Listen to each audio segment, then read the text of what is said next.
How's everybody doing? Well, what can I say?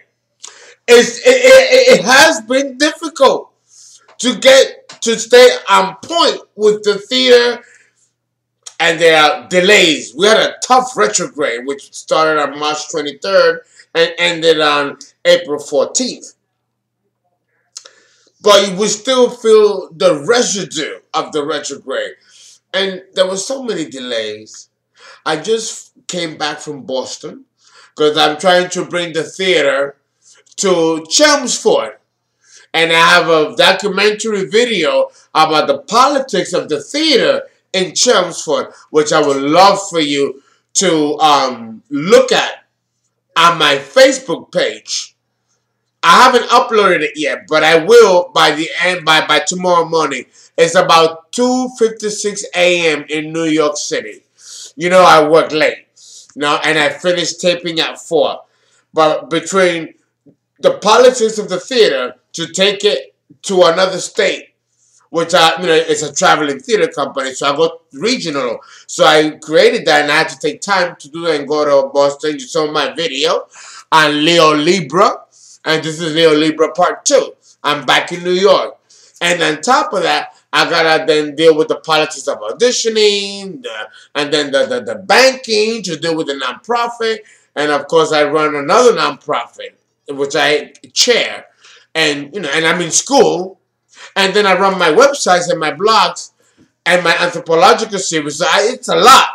So I have to apologize if I haven't been consistent, but I'm in the middle of the theater season, and I gotta get shit done, and I'm already behind the schedule. Remember, June is the reading, and then the performance is in August. And I want to thank you so much for your continued donations. Keep them coming. I'm going to do a special video to thank the same subscribers and donors, and also the new ones who have been giving and contributing. Understand that your money is being put to good use. And on top of that, because you have been so generous with your contributions, I know a lot of you do it because of the content, and a lot of you do it because of the theater and the mission statement of the theater, to address social political issues that affect the community at large, and also our own and your own particular community. So if you have an issue in your own particular community that you want to address, invite us, and we will come to your particular community. Just like we were invited to Chelmsford, and now we've actually solidified something for next June. Not this June, but the following June for next year. Because things don't happen overnight in the theater season. The things have to be planned a year ahead. So we have that solid in Chelmsford. So it's a direction. And we need to address the situation of gender inequality, pay inequality, sexual harassment, the dream children, immigration. Because Massachusetts is not as diversified as one would think. It's still a predominant Caucasian state. And, hey, nothing wrong with that. But I think there is a social political need in that state. And in Boston, because Boston, I didn't have a very good experience in Boston when I went. And I didn't have one when I was there 31 years ago. Boston hasn't changed. It still has an attitude towards ethnic people. They do. I don't know what we're going to do about that, but I think that my theater should be well received there to address and change the consciousness of these people. These are Trump supporters, like Pennsylvania. We're also going to go to Pennsylvania, to the hotline of the Trump supporters, to address the issues of inequality and divisiveness that's affecting our country. And that is the mission statement of my theater company, and I do it through performances. So if you ever need something like that addressed in your own state or city, give us a call, because we are a traveling theater. But I also want to do, you've done so much. I got to give a little announcement. that I got to do something for you, my subscribers, and for those who have been contributing. I used to sell Mary Kay years and years ago. So now I'm coming back to that because I think that if you guys buy some Mary Kay products, $5 of that money goes to the theater, and that's another way for fundraising. And I think it's a great idea. And the Lindstedt family brought that to my attention. And this is something that I've done before with my theater company. But I've never done it for this particular platform. So, and a lot of people like Mary Kay. I use Mary Kay products my whole life because I used to sell it. And I used to dress with a pink shirt, with a pink tie, with a pink tight pants. That was when I looked dapper, a little slim, So, it was cool. So, I'm going to do that again today. So, here I have the Mary Kay products, and I'm going to talk about them individually in the description box, where I will talk more specifically about each product. And I will do that in subsequent videos. So like that, this can be another way that you can fundraise instead of just donating money directly. It's another avenue. This is something that I would like to do for you. For those of you who are into Mary Kay products and like Mary Kay products, I use them. I like this one. I like this one in particular. This is an eye. When you have bags underneath your eyes. See, I got bags underneath my eyes. See? Now, I'm too young to have them. But, the drinking, the smoking, it does wear on you. And unless you drink plenty of water or plenty of coconut water or plenty of herbs, then this can stay permanent. Luckily for me, when I decide to glam up, it changes. And I do well. So, this is something that you put around there to make the wrinkles go away. This is pretty nice. I like this. So, having made those announcements, and it took 7 minutes to do that, so I might go a little over to make up for those 7 minutes.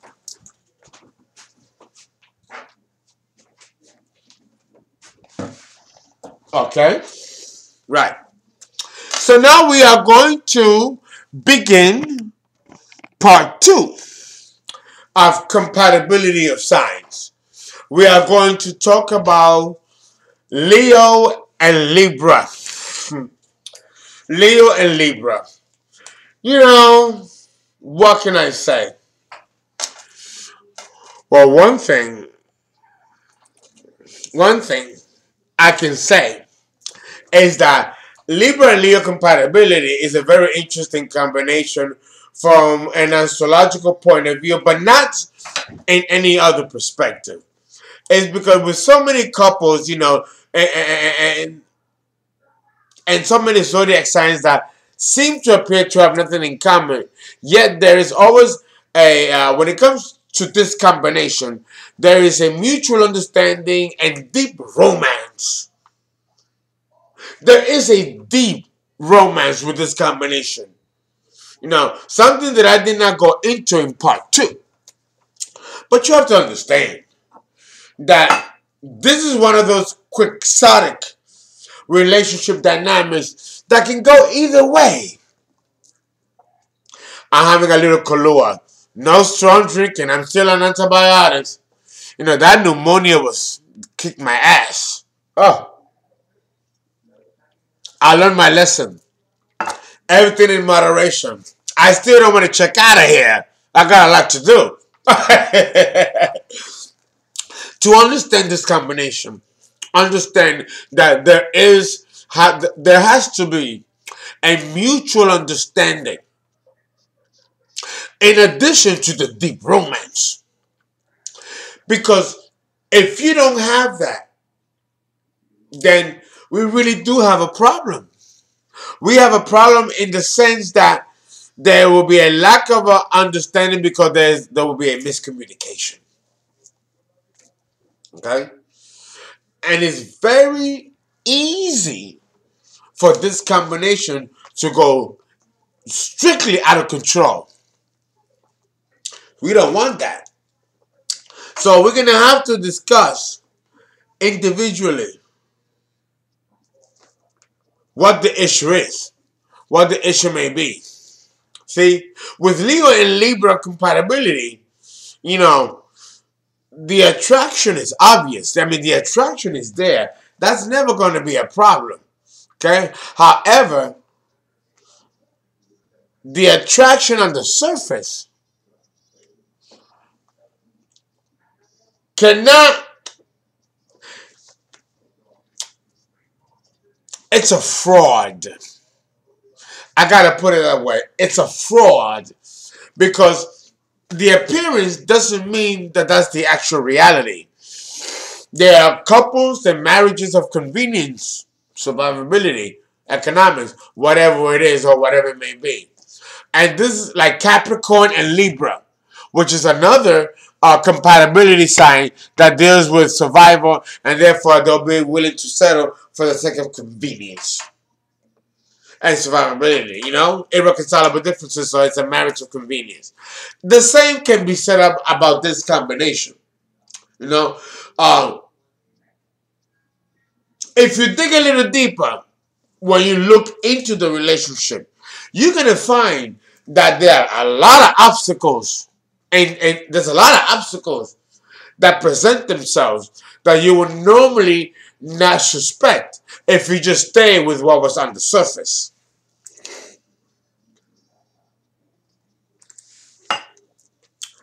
And that's the tricky part. Okay? However, there are obstacles in the way.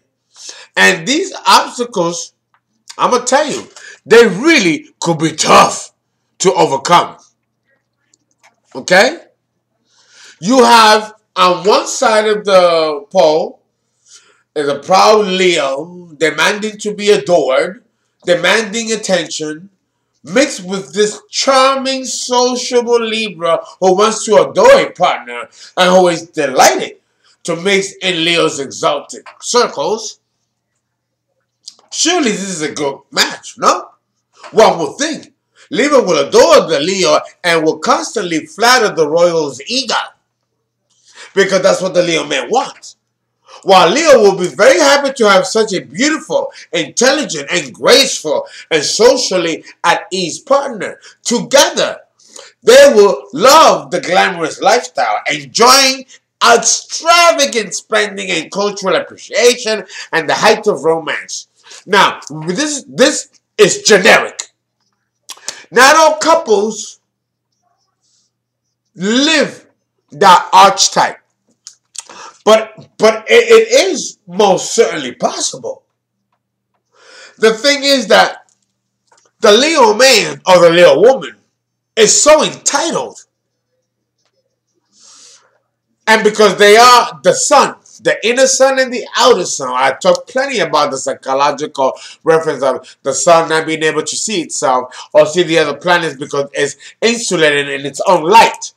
So it's the same psychology when we're dealing with the human personality and ego and the dynamics of human behavior.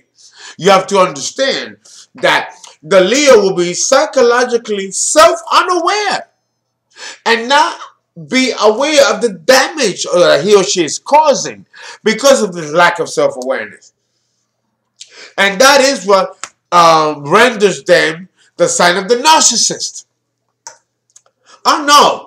We can go clinical here on this. It fits the archetype par excellence. So then, and then again, there's so many factors involved. Now, if they're below 30, it's the worst. The worst. We talked about this before. You know, when you're in your 20s, you don't know yourself. You are in an alchemy, in a process of maturity, in a process of being, which culminates at age 30, which then truly is the mark of true adulthood. Not your 20s, 30 and over. Okay? That's why we call it the prime of life. The prime of life is not your 20s. It's your 30s. You're done with school. You've done with your parents. You move out. You buy a house, or you go to school, or you graduate, or you have a family, or you get married. These are important events that occur around age 27 to 29, which is the Saturn return, preparing you for age 30 and what will happen in the next 30 years. This is why the Saturn return cycle is so important, which you can only know if you get a birth chart done. A birth chart is so much more complex than what is presented generically on YouTube or online or even on textbooks. It's so much more complex than that and deep. Deep! So, understand that when you're dealing with this type of self-absorption, which Leo represents, it doesn't leave room for respecting and following the socially accepted rules of engagement. Libra understands the rules of engagement, not Leo. Leo needs to be taught. He needs to be guided like guiding a horse to drink water. A horse is not going to drink water if you force him. You have to guide him, or he has to go on his own. You cannot manipulate the sun. It's a fucking problem with Leo. Because unless he's at a level, or she is at a level of maturity, psychological and emotional maturity, they're not going to be socially integrative. And the normal dictates and norms of the rules of engagement of what creates couples and people come together in a collective congruent society, as sociologists are accustomed of using that term. So understand that the one that will be socially inept here will not be Libra. Libra is a cardinal. It's a cardinal sign. She's going to know what to do and how to act and know the rules of engagement that dictates proper functioning of a moderate and elevated and sophisticated society. Leo will not. And that's a problem. That means that the Leo man has to be taught. Or the Leo woman has to be taught. They have to be brought into self-awareness, psychological self-awareness. Or they're gonna fuck up the relationship. Especially if we're dealing with a couple past age 30. Because again, if it's below 30, we can forgive it. As long as there is a course towards self-awareness and then improvement. Otherwise, it's not going to happen any other way.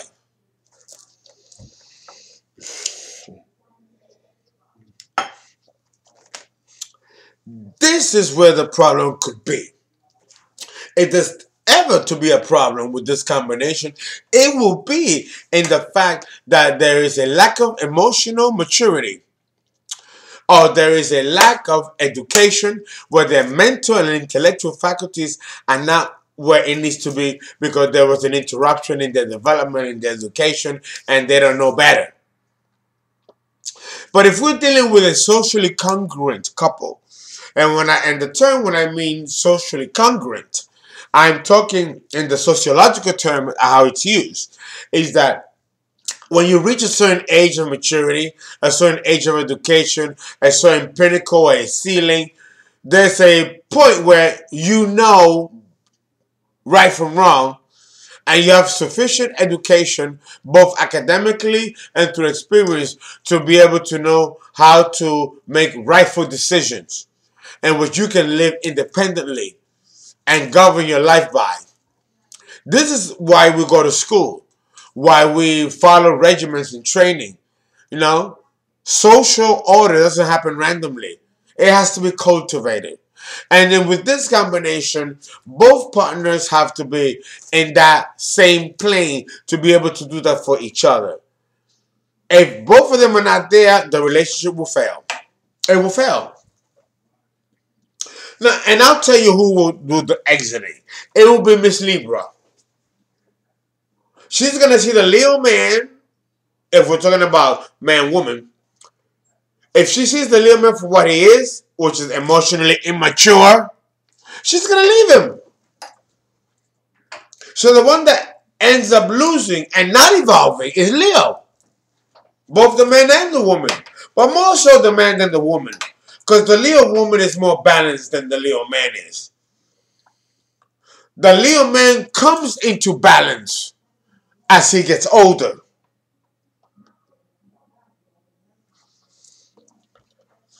Hopefully, he will not leave a trail of destruction in his past and his path. Hopefully, he will get to a level of maturity where there's less collateral damage. Because with Leo, there could be a lot of collateral damage. Mm-hmm. Mm-hmm. Okay? So then, if we flip it, what if we talk about the Leo woman and the Libra man? That's just worse. You know, it always seems like I'm dumping on Libra. I don't mean to be dumping on Libra, but damn. I just had an explosive argument with a Libra woman. And I know so many Libra women, my rising sign, I attract them. Oh my God. I needed to smoke, but I couldn't smoke online because I don't want to set a bad example. But, woo! Both Libra and Leo, there's something else. They really are. So then, the Libra man will be just, if we're dealing with the unevolved type, and that includes all four types and the subtypes, it will be just like a child, like the Leo woman will be. We know the Leo woman is a child, deep down. But Libra, the Libra man, will be a child. Will be more childish than the Leo man, who by right, divine right, is the divine child of Christ, the golden child, the child of Antioch. The Madonna holding the baby. So Leo does have the right to be childish because it represents that. Not Libra. But the Libra man can be very childish and very childishly immature. Both below 30 and past 30. Depending on his psychological development. If he had a traumatic past, if there were obstacles in the way of his psychological and social development, then that will then add to his dysfunction and his social ineptitude. Other things being equal, though, the Libra man, when he's at a point of balance, can be quite graceful, quite eloquent, and quite impressive. The word out on the street is that it's few and far in between. For real. For real. So, you have to take things with a grain of salt when it comes with this combination. Because the fact of the matter is that we have two very powerful signs. Two very powerful signs that are independent. They don't need each other to function. They can function in and of themselves as an individual network. The Libra man and the Libra woman is an institution in and of itself. But so is Leo. So, let's think of a merger. In order for this combination to work, there has to be a merger, like companies merge, or you have separate companies underneath an umbrella company, or what you call a conglomerate. So we can define this combination with this kind of analogy or metaphor, that we can ascribe not so much an emotional connection, but more of a marriage of convenience. If Leo and Libra respect each other's intellect, they can simulate love. They may find love in their own particular way that will not be conventional like the rest of us. But I will tell you this, that Leo, both the man and the woman, you have to cater to them, pay attention to them. They need that. It's a psychological necessity. And if you're not the type of, which most probably will be true when it comes to Libra, not want to entertain the lion and give him his praise, which he intrinsically needs psychologically as a human being, because Leo represents that. So why not give it to him? Libra will be that type that will not give it and not care how it affects the lion. In that sense, the mere indifference of Libra can be abusive to the Leo man or the Libra woman if we're dealing with a Libra man with a Leo woman. So in that sense, it can be disastrous. Which is why emotional maturity is absolutely paramount and important with this combination. Another thing that I wanted to address with this combination is that both these signs are good communicators. And because they're good communicators, there is a chance that things, if they go sour, they can coalesce to being the way they were or even improved or evolved from the obstacle.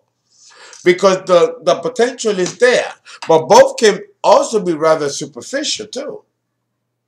See, and that's something that I didn't touch upon, you know.